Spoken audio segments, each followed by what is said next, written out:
السلام علیکم ورحمۃ اللہ وبرکاتہ۔ اللہ پاک کے فضل و کرم سے میں خیریت سے ہوں اور امید کرتا ہوں کہ میرے تمام ویورز بھی اللہ پاک کے فضل و کرم سے خیریت سے ہوں گے۔ آج جس واقعے کا میں آپ سے تذکرہ کرنے جا رہا ہوں، اس کا موضوع ہے ایک نوجوان اپنی قبر سے آواز دیتا ہے۔ مدینہ منورہ میں ایک عابد و زاہد نوجوان رہتا تھا۔ اس نے مسجد کو ہی اپنا مسکن بنایا ہوا تھا۔ اکثر مسجد میں ہی رہتا تھا تاکہ صحابہ کرام کی زبان سے تازہ تازہ احادیث کی سماعت نصیب ہو۔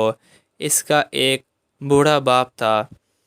جب یہ نوجوان عشاء کی نماز سے فارغ ہو جاتا تو اپنے بوڑھے باپ کے پاس چلا جاتا۔ راستہ میں ایک عورت کا گھر پڑتا تھا۔ وہ عورت اس نوجوان پر فرفتہ ہو گئی۔ ایک دن وہ نوجوان وہاں سے گزرا تو وہ عورت اس کو بار بار بہکانے لگی، حتیٰ کہ وہ نوجوان اس کے پیچھے لگ گیا۔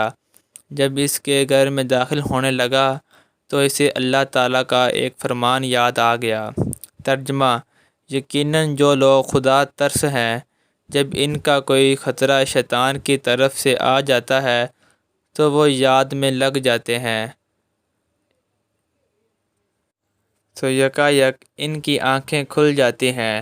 فوراً بے ہوش ہو کر گر گیا۔ اسی حالت میں اس کے والد کے پاس اسے لے جایا گیا۔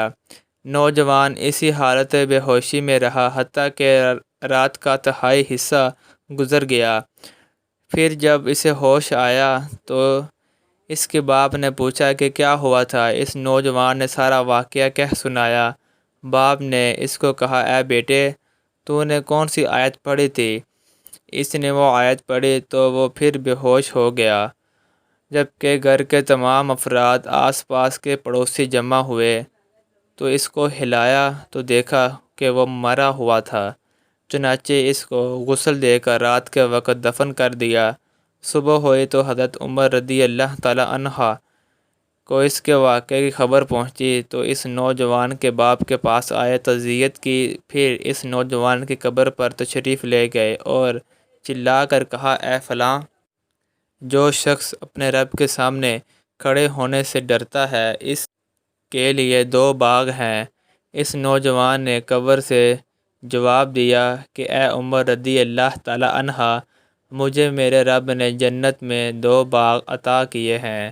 اس نے 2 مرتبہ کہا۔